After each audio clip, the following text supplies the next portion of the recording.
Hello, folks. My name is Bob Ehrman. I'm coming to you from Penn State University, the NAC Center, and I'm sharing the air here with Kate Alcott from upstate New York, Ned Young from Southwest Ohio, and Steve Kane from Northern Florida. We'll all introduce ourselves later. Our presentation today is exploring connections with active military and veterans for technology programs. We've all been working in that area, and we'll be telling our story. So first thing what we're going to do today is we're going to all introduce ourselves, and we're going to talk a little bit about, through that introduction, we're going to talk about how we are engaged with the military and how we came to be engaged with the military through our technology programs or technology offerings.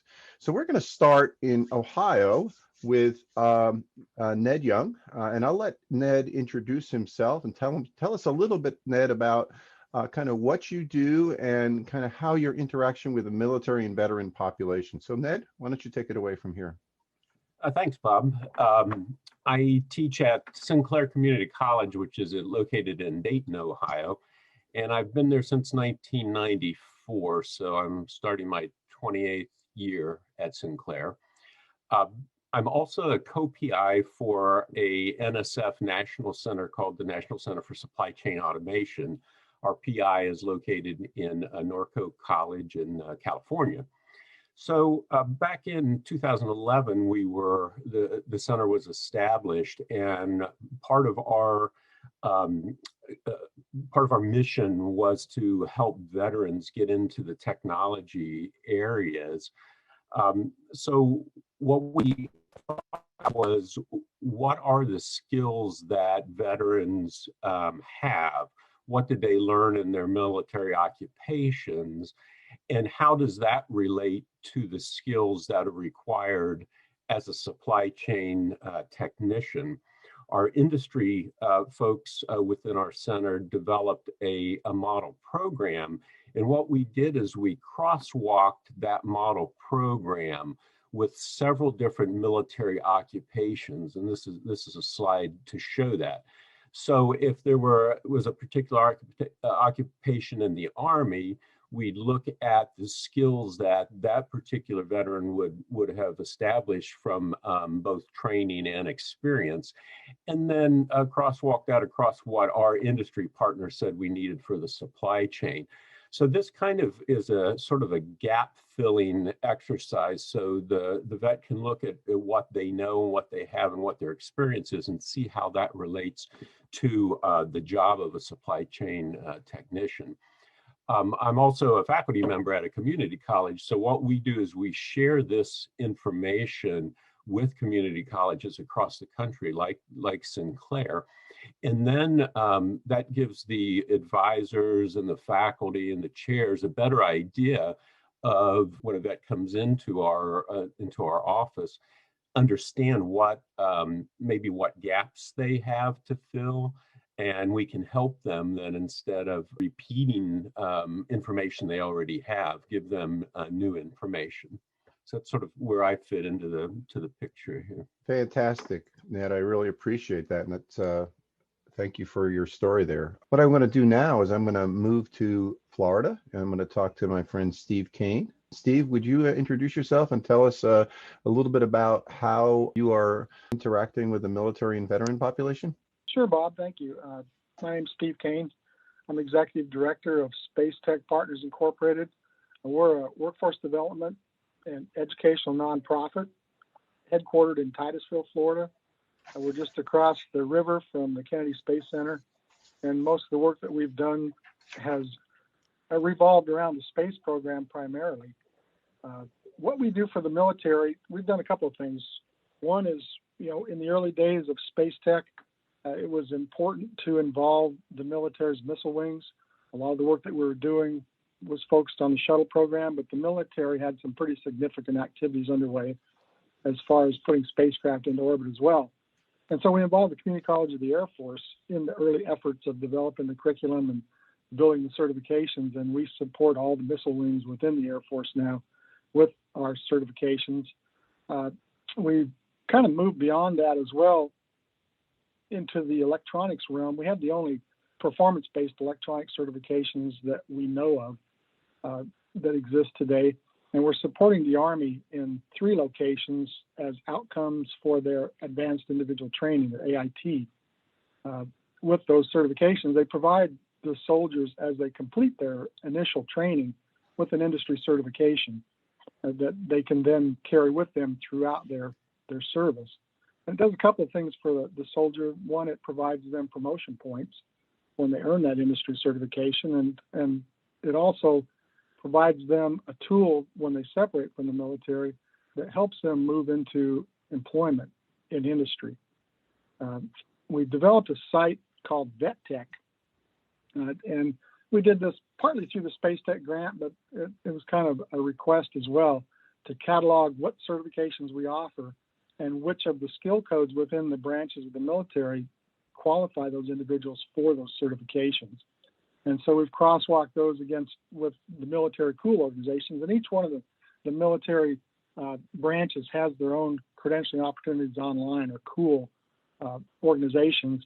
And each one of the military branches did us a huge favor by crosswalking those skill codes and determining which skill codes fit the different certifications that we offer.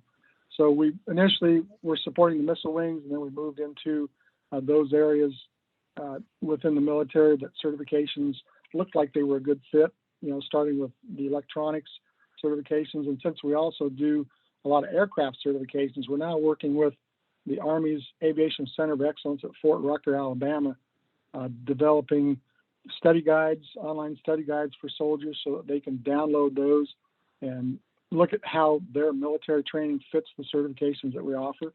And we're moving into several different areas: aircraft structures, aircraft composites, avionics are all pieces of that. And with those, the industry certifications that go along with them. Well, fantastic, Steve. Thank you. How long have you been doing this? I've been with Space Tech since 2011, just moving into my 11th year. Before that, I worked the shuttle program and did a lot of different things there, developed some training and certification programs for, that NASA contract through the United Space Alliance. I started initially as a program manager for Space Tech, and then moved into deputy director, and then took over when my mentor and good friend, Dr. Al Kohler, retired from Space Tech. I took over as executive director.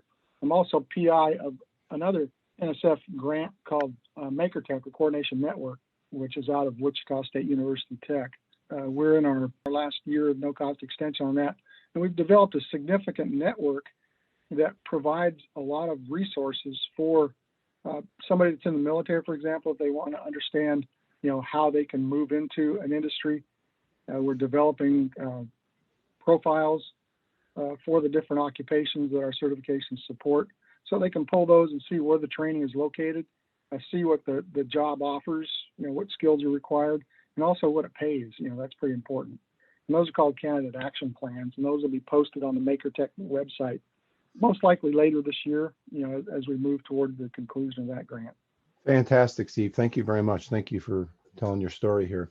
We're now going to move up the coast into the interior of northern New York and talk to Kate Alcott. And Kate, could you introduce yourself and tell us a little bit about what you're doing? She's actually my co-host for today's session. Thank you. And I'm very happy to assemble this group.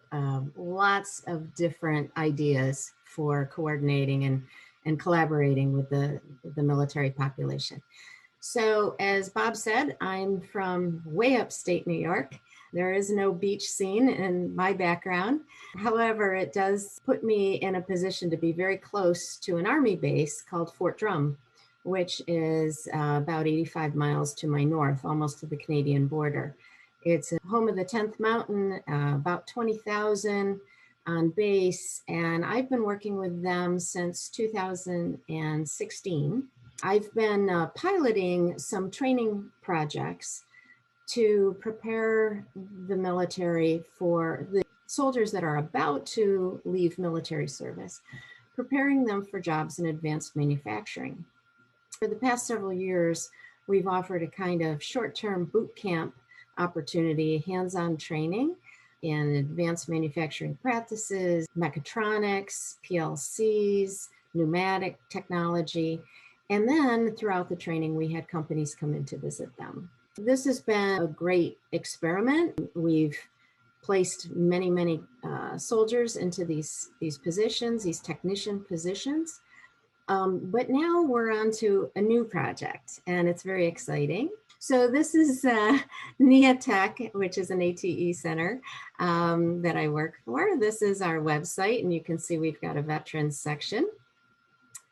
And this is the new opportunity I was telling you about. It's very hard to pick up a newspaper or turn on the TV and not see something about the microchip shortage that our country is currently experiencing. Our current push is to get some military folks interested in careers in the semiconductor field and supply chain connected to that. We've developed a new program called VetStep. The STEP is an acronym for Semiconductor Training and Experience Program. It's a hybrid of sorts. It combines a 2-week boot camp style training, hands-on training, plus an 8-week internship opportunity with 3 of our HI-TEC companies in upstate New York. Indium Corporation, which is part of the supply chain. They're a solder paste provider. Cree Wolfspeed, which just built a $1 billion fab near my campus in Marcy, New York.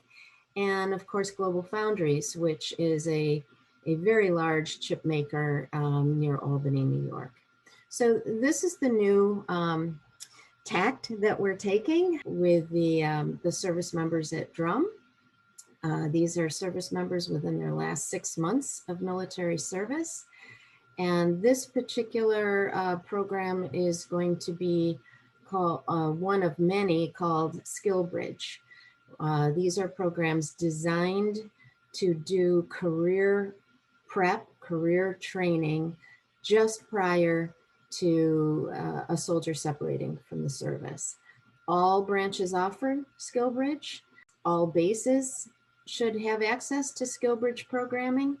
And this is just a tremendous opportunity for a service member or a veteran or a spouse. You can add those two in terms of availability, but it's an opportunity for them to have a soft landing when they leave their service, to not go on the unemployment rolls, but rather to have a good paying career opportunity.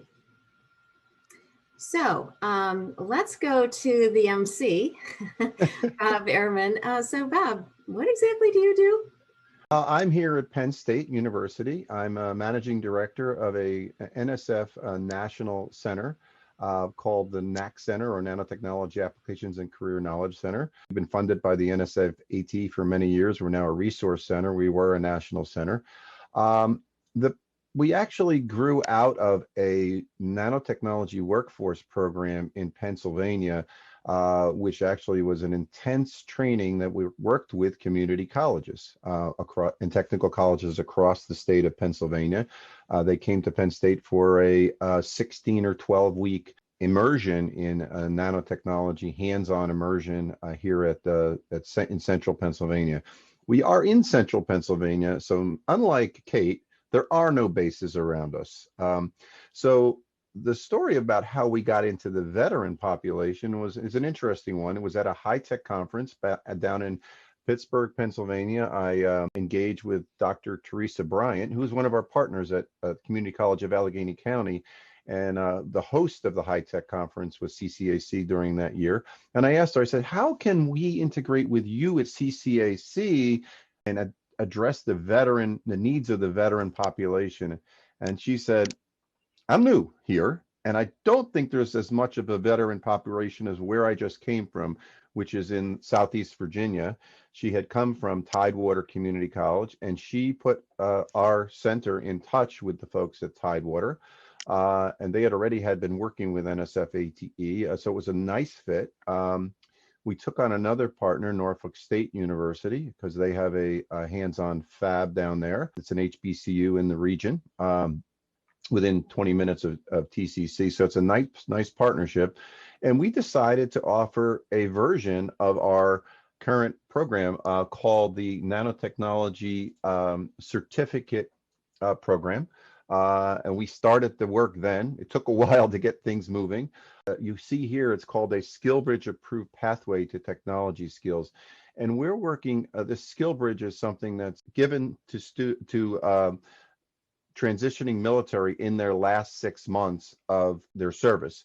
And so what they do is apply for a SkillBridge program, and we went through a process to get this approved through SkillBridge. And we now are working on pilot programs, 12-week training programs with students from that region. We would do live stream training of a version of our micro nanotechnology workforce training program, a live stream training from Penn State. TCC will help with pulling everyone together and gathering through their Center for Military and Veterans Education, where they will bring folks in because they have the connections with the military bases in the region. And Norfolk State will provide some of the hands-on laboratories within their micro nanotechnology clean rooms down there. So it's a nice marriage, even though we've been working on it for many years now, since I think it was 2016. We really started our first pilot thanks to NSF ATE. We started a pilot. The first pilot was in the spring of this year. Our second pilot, 30th of this year, a 12-week program. Really, our target audience is transitioning military, also veterans, and as Kate mentioned, military families can also be a part of this. We're doing both a version that's going to be what I described, a hybrid program down in Virginia, and then we will also be doing a program concurrently on a national basis for those veterans who are interested during this pilot period. And then we hopefully will continue to sustain this. We've applied for VA funding so that veterans can then use their VA money to attend these sessions post NSF funding. So that's me, Kate. I think we'll now move to the next section in this presentation. And really what we want to do is open it up for some hot tips, if you will. What are some of the things you've learned, and so that people don't reinvent the wheel? How can they engage effectively with the military? I know we can't tell everything now, but perhaps we could start with Ned, do the order we did before. And Ned, maybe you can talk about maybe some things you've learned, key learnings. Sure. There have been several things. I think one thing I wanted to mention is the difference between the job types in the military and the job types in industry, and the terminology that goes with that. So, for example, in my particular technology industries in the supply chain, we have automated warehouses and distribution centers that move packages and things through at a excel rate. And now with what has been going on with the pandemic, and then just the need and the desire that we have as consumers to purchase things online and see those the next day, the amount of jobs in this area has just increased tremendously. But I think a lot of our military folks, they don't see themselves, their particular work and skill set, that it transfers to something like the supply chain industry. So one example I like to use is an Abrams tank mechanic. We found out that the Abrams tank mechanic has skills that are very closely related to the skills that are required in these automated warehouses and distribution centers.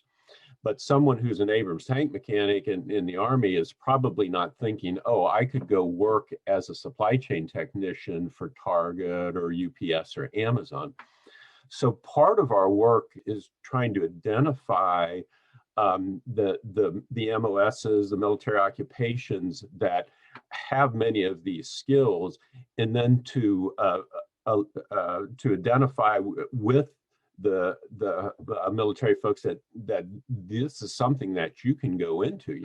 You see yourself right now as an Abrams tank mechanic, but we see you as a supply chain technician. So I think that's a big part of, I think, is what we do, is to help vets see themselves where their skills and where their knowledge and where their training and education has fit into the industry sector. Thank you, Ned. Thank you, Ned. Steve, do you have any words of wisdom for us? Well, sure. And to piggyback on what Ned was talking about, as far as crosswalking, the military skills to industry, one of the things that we discovered was within the military, most of these skills that the military members developed are pretty mission specific. And as such, they may be kind of narrow, and the service member doesn't recognize that those basic core skills that they learn are transferable to a lot of different technologies. Most of the work that we do supports things, in aerospace, the spacecraft technicians that integrate, launch, and recover spacecraft, and also aviation, where there's a lot of electronics, there's a lot of structural and other skills that are required.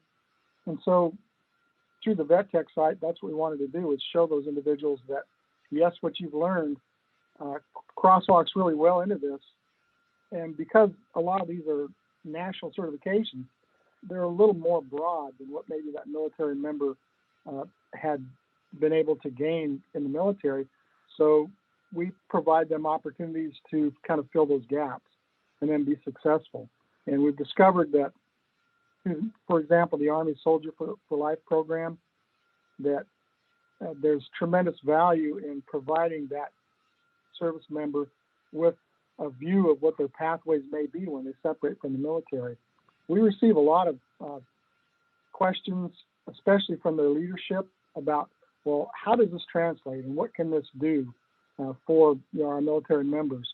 And it provides them pathways into areas such as the aerospace industry. There's been tremendous growth in commercial space over the last several years.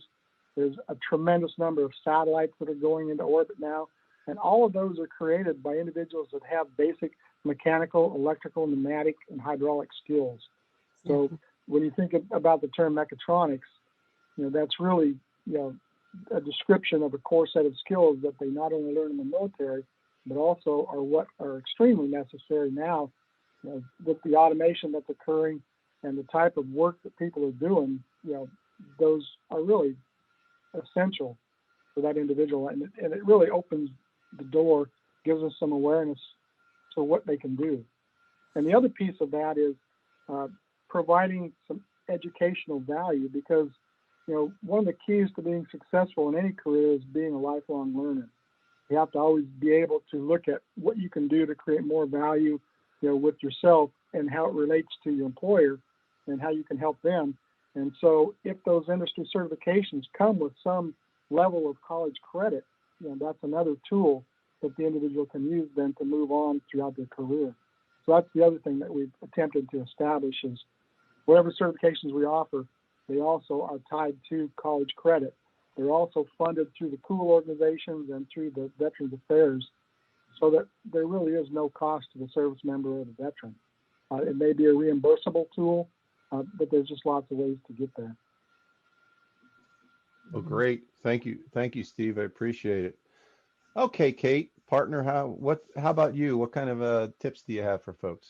Well, piggybacking on my two very smart colleagues, yes, I think just getting the service member's ear and explaining the job opportunities that are available to them is huge.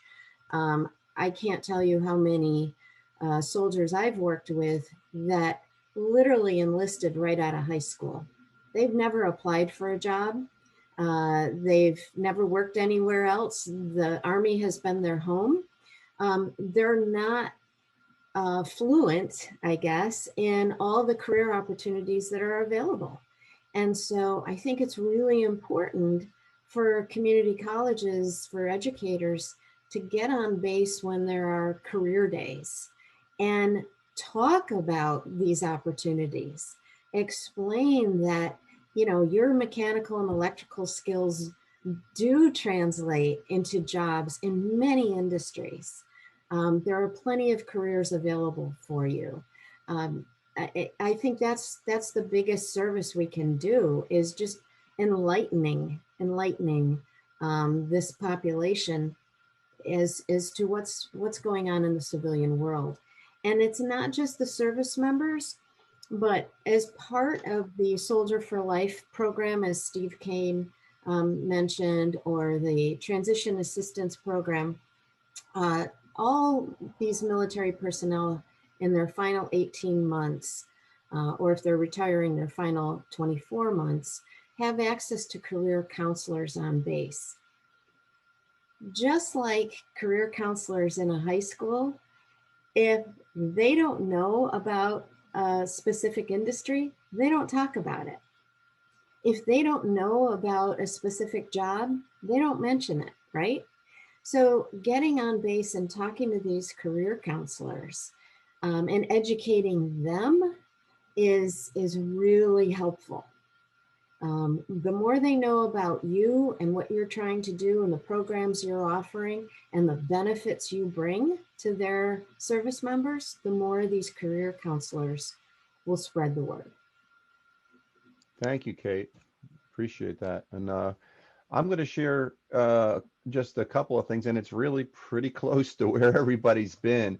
As I met, Kate is in a pilot mode for her new program, focusing on semiconductors, which is a supply chain issue right now, which is very interesting.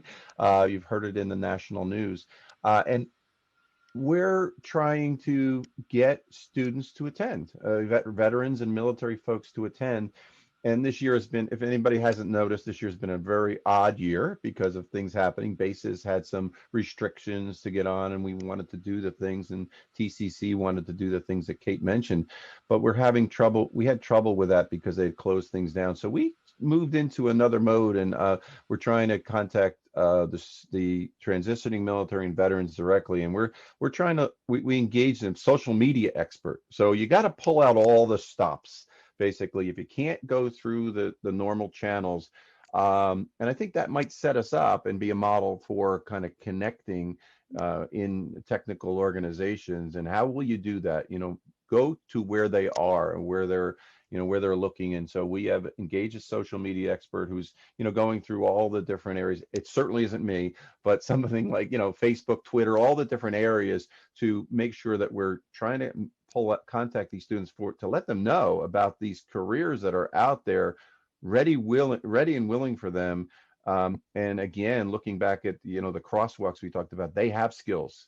It's now getting them into these, maybe a training program, or maybe a testing program, or maybe a course, or whatever it might be, letting them know that they're out there, and they're really exciting careers that are available to them. So that's one. And the other is just, you got to have passion, and you got to have follow-up, and you got to just continue to learn and figure out from experts, like Kate, Ned, and Steve, which I'm learning from, to get an understanding of how we might make these connections and move them forward. So that's what I've got, Kate. I know you have another thing to share about kind of how making military engagement and military connections, to kind of wrap things up for us.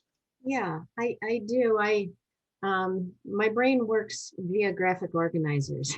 I don't know what that says about my brain. But anyway, I honor that and create them. So this to me was just an easy graphic to show you all the multiple entry points that a community college, or really any academic institution, has in relationship to the military population. The military population, first of all, I want to define this. It's not just the active duty folks. It's reservists. Don't forget reservists, retirees.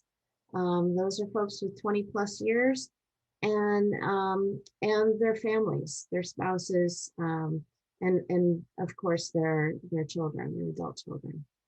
So obviously the most direct and traditional manner to interact with this population is to have an MOU in place, and your college is part of the VOLED, voluntary education services offered on base. You go in and you show them your non-matric or matriculated credit courses that are available through your college. Obviously, if they're at a station for 3 years, a service member can make a lot of headway on some courses if your college is nearby or if you have online offerings. Cool. Steve talked about this, and this acronym is Credentialing Opportunities Online. The military is really promoting this, and Steve is knee deep in it. This is a great access point for service members to, again, build their resumes with industry recognized credentials that they can take with them wherever they land. This is another area that is really picking up steam. We hear about apprenticeships all the time. It's certainly gaining traction around here in upstate New York with our community colleges. But the military is on this too. U.S. Military Apprenticeship Program, or USMAP. So within the apprenticeship programs, if you've ever worked with the Department of Labor, you know that there's an educational component to an apprenticeship. And as a community college, you certainly can fill that role by offering those courses. So that's something to look into. And then the last piece I just wanted to point out, this is kind of where Bob and I are living currently. And this is in the SkillBridge world. Again, this is available for service members within 6 months of leaving service. And it is, it's all about career readiness. So the focus is on internships or employment skills training. Bob's program is employment skills training. Mine is a hybrid of both employment skills training plus an internship opportunity. The beauty of this, and going to your local industry folks, the intern host cannot pay these service members during this program because they're being paid by the DoD. They're active duty still. So you're getting a free intern. You're getting a free look at this potential placement, right? What you can provide is housing. If it's more than 50 miles off base, you can certainly figure out those amenities. But to have an unpaid intern for 8 weeks, 10 weeks, 12 weeks, that's a pretty neat option for employers. So this is kind of the universe. There's just a lot of access points, and that's why we wanted to do this, is to show you a lot of options for you. Don't disregard this military population.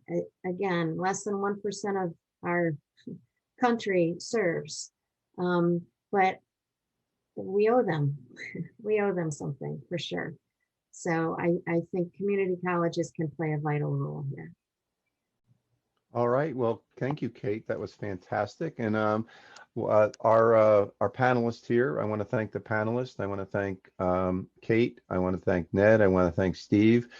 We do have our contact information. And if you do have further questions, any one of us would be more than glad to talk to you. If we don't know the answer, we have a whole network of folks all across the country who we're working with. We all are national in scope. So we would like, we can help you. Don't start with a blank piece of paper. We very much thank you for listening to this presentation. Take care.